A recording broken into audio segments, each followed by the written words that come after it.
Wow. Well, joining us for more on this is Dr. Peter Moesi. He's a research fellow, University of Aberdeen, Scotland. He joins us on the program via Zoom. Thank you for joining us. Thank you for having me. Good evening, Nigerians. I want to begin today with the EMA briefing on the assessment of the Pharmacovigilance Risk Assessment Committee of the COVID-19 Astrazeneca vaccine and its relation to the thromboembolic events, the blood clots. What did you make of the report? I think the report of the EMA kind of consolidates the role of regulators. And that, for me, I think it's more like bridging enhancing the trust between the population and also the regulators as well. So for me, I think it's a win-win for people to know that of a truth, we have a watchdog that is actually out there trying to put the people's interest at heart. So that's the way I see the report. And I think it's also commendable as well.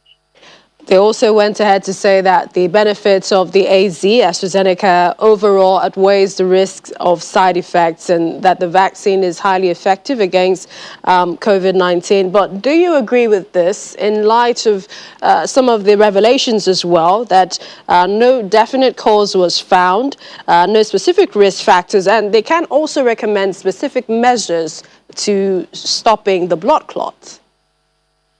I think I'm going to take your question in three parts. The first part is the benefits outweighs the risk. Of a truth, yes, that is true. When you look at the age demographic here in the UK, we've inoculated people who are 60 and above, and there's increased reduction in hospitalization, severity, and fatality as well. So of a truth, within that particular age bracket, you could say the risk and the benefit outweighs the risk. But when you go down to the next spectrum of the younger population, I'm not so sure I can say that as well, because when you look at the pandemic itself, this particular pandemic has not really had a firm grip in the younger population. And this also underscored the current report or recommendation from the Joint Vaccine Immunization Committee today, which is the JCVI, that's kind of pegged the vaccination of Astrazeneca from people who are 35 and above, who are 30 and above, then people who are 18 to 29 are restricted from taking this jab. And the second part of the question is when you talk about the definitive cause of the vaccine to the cases we have. So based on the EMA report today, we are told that there is a possibility of immune response that is similar to what you have when it comes to the heparin-induced thrombocytopenia.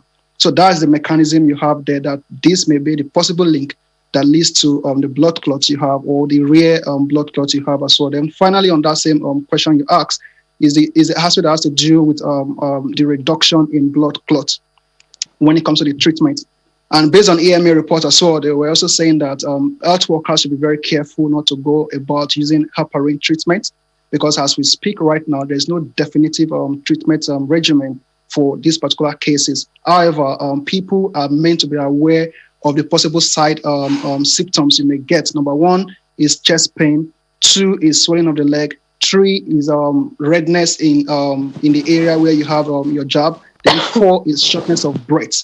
So these sort of symptoms should be well communicated to the members of the public, at the same time to the health regulators as well. So, looking at all of these investigations, the report, could one say that it's as a result of the challenges posed by large production of vaccines or fast-paced production? That is a tricky question, right? It's neither here nor there. But first, you need to understand that when it comes to the production, you may likely have glitch here and there when it comes to large production, because this is the first time we are massively producing a drug at this scale in the world.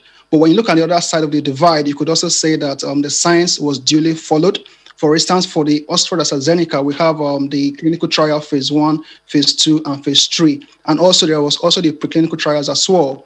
And you can also recall that in the US, there's also this particular trial that was reported in the US recently. So all the science was duly followed. But as you know, when it comes to drug or vaccine, there are always issues here and there where people may likely pick up possible adverse effect or side effect as well. So I won't say that the pace has anything to do or the large production, but no one can rule out both angles. But for the science, I would say the science was duly followed, and these particular findings were published in reputable journals in the world.